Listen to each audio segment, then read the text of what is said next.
स्वागत है आप लोगों का द विलेज एकेडमी चैनल में। आज हम लोग पढ़ने वाले हैं 12th क्लास दिगंत भाग 2 का सुभद्रा कुमारी चौहान द्वारा लिखित कविता पुत्र वियोग। सुभद्रा कुमारी चौहान अपने कविता के माध्यम से बताया है कि एक माँ अपने पुत्र से कितना अधिक प्रेम करती है। पहले सुभद्रा कुमारी चौहान के बारे में जान लेते हैं। सुभद्रा कुमारी चौहान ये लेखिका पुत्र वियोग के लेखिका कौन है? सुभद्रा कुमारी चौहान। सुभद्रा कुमारी चौहान का जन्म 16 अगस्त 1904 ईस्वी को निहालपुर इलाहाबाद उत्तर प्रदेश में। उनका निधन जो है 15 फरवरी 1948 ईस्वी में हुआ था। कहाँ हुआ था? कब हुआ था? बसंत पंचमी के दिन नागपुर से जबलपुर वापसी में कार दुर्घटना में। यानी उनका मृत्यु का कारण है कि जब वो वापसी यानी कार से लौट रहे थे तो कार दुर्घटना में उनकी मौत हो गई। कहाँ से लौट रहे थे? नागपुर से जबलपुर आ रहे थे। उनके माता का नाम श्रीमती धीराज कुंवर, उनके पिता का नाम ठाकुर राजनाथ सिंह। सुभद्रा कुमारी चौहान के पिता कौन है? ठाकुर राजनाथ सिंह। और उनका पति ठाकुर लक्ष्मण सिंह चौहान। सुभद्रा कुमारी चौहान के पति का नाम क्या था? ठाकुर लक्ष्मण सिंह चौहान, जो खंडवा मध्य प्रदेश के निवासी थे। ठाकुर लक्ष्मण सिंह चौहान जो थे खंडवा के, कहाँ के रहने वाले थे? खंडवा कहाँ पड़ता है? मध्य प्रदेश के निवासी थे। उनका विवाह यानी सुभद्रा कुमारी चौहान और ठाकुर लक्ष्मण सिंह चौहान के बीच विवाह कब हुआ? 1919 ईस्वी में हुआ था। श्री चौहान यानी ठाकुर लक्ष्मण सिंह चौहान जो है एक प्रसिद्ध पत्रकार, स्वतंत्रता सेनानी, कांग्रेसी नेता तथा लेखक थे। इनके द्वारा लिखित नाटक कूली प्रथा और गुलामी का नशा को कांग्रेस सरकार के द्वारा जब्त कर लिया गया था। यानी सुभद्रा कुमारी चौहान के पति जो है एक प्रसिद्ध पत्रकार भी, स्वतंत्रता सेनानी और कांग्रेस नेता भी थे, और वे एक लेखक भी थे। उनके द्वारा लिखित नाटकों कूली प्रथा और गुलामी का नशा को सरकार के द्वारा जब्त कर दिया गया था। यानी उन्होंने जो लिखे थे उनकी रचना को अंग्रेज के सरकार द्वारा यानी अपने कब्जे में ले लिया था। अब देखते हैं कि सुभद्रा कुमारी चौहान अपनी शिक्षा कहाँ से ग्रहण की। सुभद्रा कुमारी चौहान जो है प्रारंभिक शिक्षा क्रॉथबेट गर्ल्स स्कूल से प्राप्त किए। क्रॉथबेट गर्ल्स स्कूल कहाँ है? इलाहाबाद में पड़ता है। इसके बाद इन्होंने थियोसोफिकल स्कूल वाराणसी में वर्ग 9 तक की पढ़ाई की। कौन स्कूल? थियोसोफिकल स्कूल में। कहाँ था वो थियोसोफिकल स्कूल? वाराणसी में। और उन्होंने उस स्कूल में 9 तक की पढ़ाई की। इसके बाद शिक्षा अधूरी छोड़कर असहयोग आंदोलन में कूद पड़ी।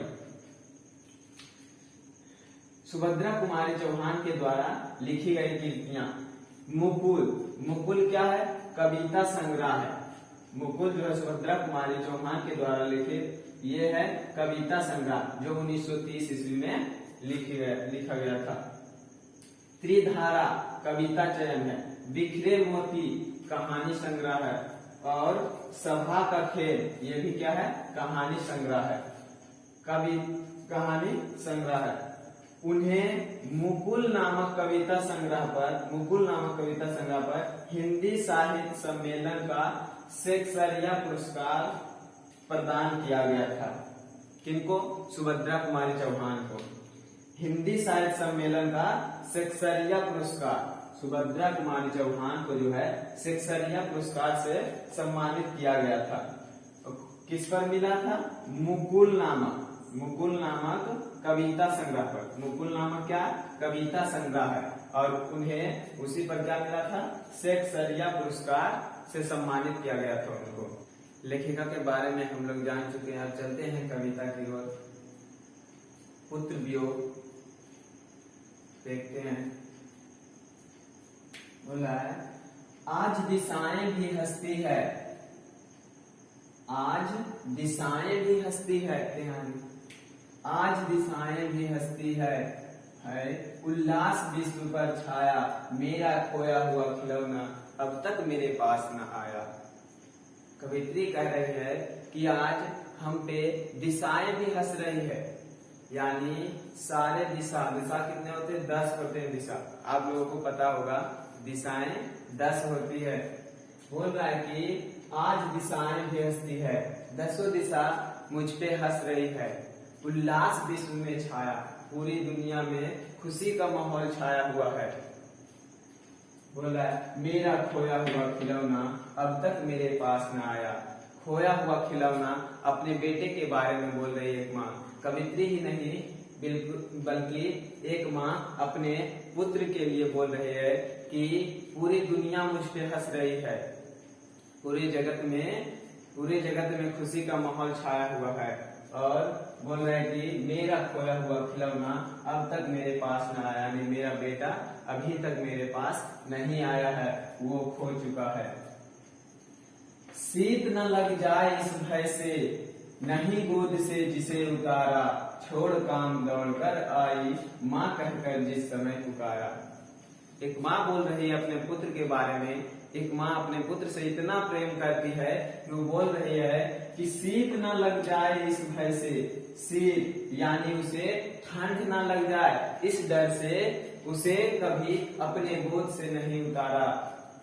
छोड़ काम दौड़कर आई, माँ कहकर जिस समय पुकारा। मैं कोई भी काम करते रहती हूँ, कितना भी जरूरी काम होता था, तो यदि मेरे बेटा कभी भी पुकारता था, जिस समय पुकारता था उसी समय कुछ नहीं देख रहे अपने काम को छोड़कर दौड़ के उसके पास आती थी। थपकी दे दे जिसे सुलाया, जिसके लिए लोरियां गाई, जिसके मुख पर जरा मलिनता, देख आंख में रात बिताई। एक माँ अपने पुत्र को थपकी दे दे के सुलाती है। बोल रही है कि जिसे थपकी देकर जिसे सुलाया, जिसके लिए लोरियां गाई, अपने बेटे को इस तरह रख के यहाँ पे थपकी दे दे सुलाती है और उसके लिए लोरियां गाती है। यदि उसको नींद नहीं आती है रात में तो उसके लिए एक माँ लोरियां गाती है। और बोलती है जिसके मुख पर जरा मलिनता, यदि अपने बेटे के मुख पे थोड़ा सा भी उदासी छा जाए तो तुरंत माँ पहचान लेती है और अब उसके मुख पर उदासी देखकर वो क्या करती है, देख आंख में रात बिताए। थोड़े से भी उसके चेहरे पर उदासी आ जाती है तो एक माँ सोचती है कि किस लिए उदासी आई है और उसके आंखों में रात भर देख के अपनी रात बिताती है। आगे बोल रहे हैं जिसके लिए भूल अपनापन, जिसके लिए भूल अपनापन, पत्थर को भी देव बनाया, नहीं ना कहीं नारियल दूध बतासे, कहीं चढ़ाकर शीश नभाया। एक माँ बोल रही है कि जिसके लिए मैंने भूल अपनाकर अपने बेटे के लिए अपने परिवार को भूल गई, मैं सभी अपने सगे संबंधी को भूल गया। और बोल रहे कि पत्थर को भी देव बनाया, अपने पुत्र के लिए पत्थर को भी देव बना ली एक माँ। अपने परिवार को छोड़ के अपने बेटे के लिए एक पत्थर को देव समझने लगी और बोलिए कहीं नारियल दूध बतासे, कहीं चढ़ाकर शीश नभाया। एक माँ अपने बेटे के लिए बोलती है कि मैं अपनों को छोड़कर एक पत्थर को देव बना लिया और जो भी मुझ में क्षमता थी मैं उसके अनुसार पूरा किया। कहीं नारियल दूध बतासे, कहीं चढ़ाकर शीश नभाया। फिर भी कोई कुछ न कर सका, छीन ही गया खिलौना मेरा, मैं असहाय विवश बैठी ही रही उठ गया छौना मेरा। एक माँ बोल रही कि जितना भी क्षमता था मुझ में अपने बेटे के लिए किया, फिर भी कोई कुछ नहीं कर सका। यानी जितना क्षमता था, कभी किसी पत्थर को देखकर भगवान मान लेती थी, कभी नारियल चढ़ाती थी, कभी दूध और कभी बतासे चढ़ाती थी, फिर भी कोई कुछ न कर सका। बोल रही माँ कि इतना सब कुछ करते हुए भी फिर भी कोई कुछ न कर सका, यानी मेरे बेटे को मुझसे दूर हो गया मेरा बेटा और कोई कुछ न कर सका, फिर भी कोई कुछ न कर सका, छीन ही गया खिलौना मेरा। खिलौना कौन?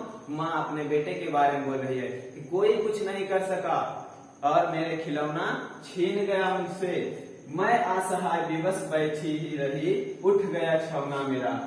मतलब मैं असहाय मजबूर विवश होकर बैठी ही रही और छीन उठ गया छौना मेरा। यानी छौना का अर्थ होता है यहाँ पे कोई भी जीव अपने बच्चे को, छोटे बच्चे को छौना का प्रयोग किया। एक माँ अपने पुत्र के लिए यहाँ पे छौना का प्रयोग, कोई भी जीव उसका बेटा जो होता है छोटा बच्चा, उसको छौना कहा जाता है। यहाँ पे बोल रही थी फिर भी कोई कुछ न कर सका, छीन ही गया खिलौना मेरा।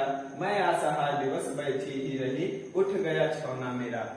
मैं इतने अपनों को भूलकर पत्थर को देव बनाया, उसके लिए बतासा, नारियल, दूध चढ़ाया और फिर भी कुछ नहीं कर सका। मेरे बेटे को कोई बचा नहीं सका।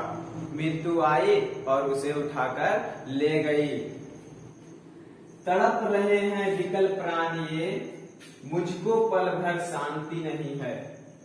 मेरे बेटा मुझसे छीन लिया गया है और मैं थोड़ा सा भी शांति नहीं। तड़प रहे हैं विकल प्राण ये मेरा प्राण जो है, ये शरीर जो है विकल हो गए, व्याकुल हो गए, तड़प रहा है। मुझको पल भर शांति नहीं, एक क्षण थोड़ा समय के लिए भी मुझे शांति नहीं है।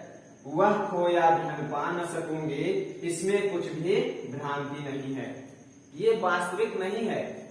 एक माँ खो चुकी है अपने पुत्र को और वो बोल रही है, अपना कल्पना कर रही है। ये वास्तविकता नहीं है क्योंकि उसका पुत्र तो पहले ही खो चुका है।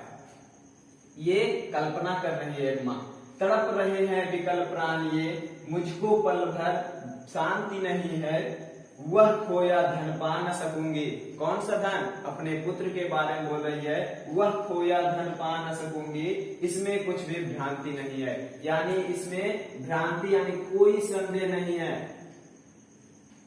इसमें जरा सा भी संदेह नहीं है कि मैं उस खिलौने को दोबारा पा सकूंगी।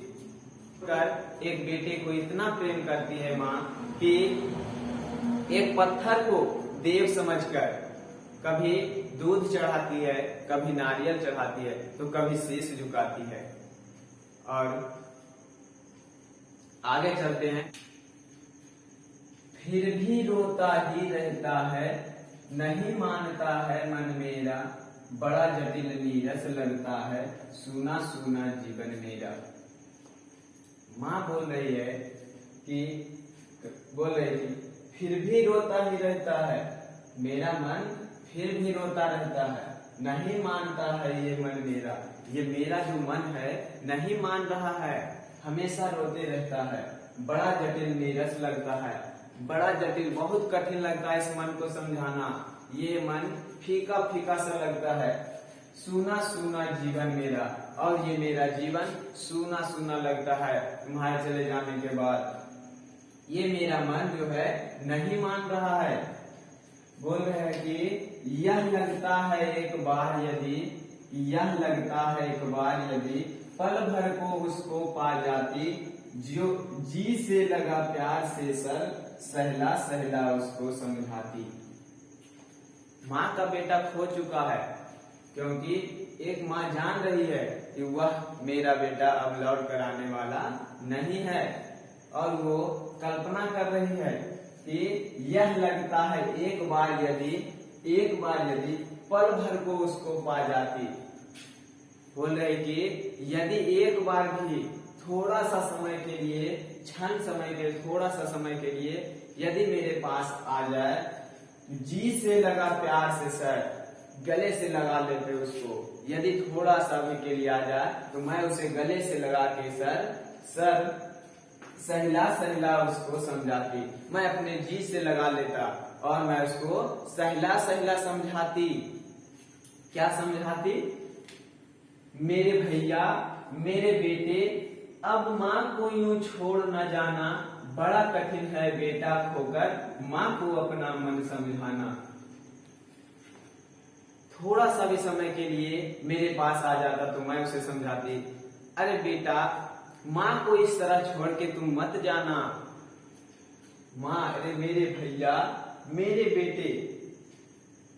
रामायण देखे होंगे तो उसमें पता होगा कि जब लक्ष्मण को बाण लगता है और वो मूर्छित हो जाते हैं तो उस समय बड़े प्यार से राम आंसू भरे आंखों से बोलते, बहुत प्यार से, कि मेरे भैया उठ जा।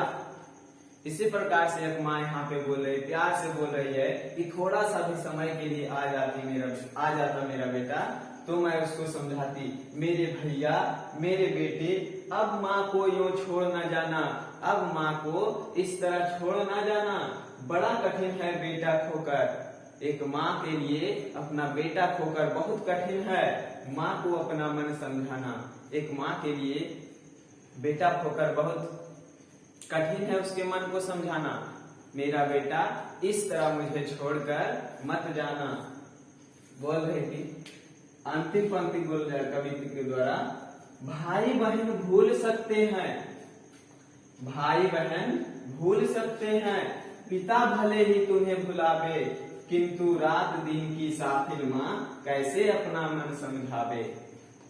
माँ बोल रही है, बेटा, बहुत कठिन है अपने मन को समझाना। एक माँ अपने बेटा खोकर उसके अपने मन को समझाना बहुत कठिन है। इस तरह मुझे छोड़कर मत जाना, भले ही तुम्हें भाई बहन भुला सकते हैं, तुम्हें अपने भाई हो या बहन हो भुला सकते हैं, पिता भले ही तुम्हें भुलावे, भले ही यानी हो सकता है, निश्चित नहीं कि तुम्हें भुला दे, भले ही यानी हो सकता है कि पिता भी तुम्हें भुला दे, भाई भी तुम्हें भुला दे और तुम्हारी बहन भी भुला दे, लेकिन किंतु रात दिन की साथिन माँ, जो तुम्हें रात दिन तुम्हारा साथ रहती है, कैसे अपना मन समझावे। वो कभी नहीं भूल सकती है, वो अपने मन को कैसे समझावे। भले ही तुम्हें भाई छोड़ सकता है, भूल सकता है, पिता भूल सकता है, लेकिन जो तुम्हारे साथ दिन रात रहती है वो माँ कभी नहीं भुला सकती। यदि वीडियो पसंद आया हो तो लाइक, सब्सक्राइब, शेयर जरूर करें। मिलते हैं अगले दिन अगले वीडियो के साथ।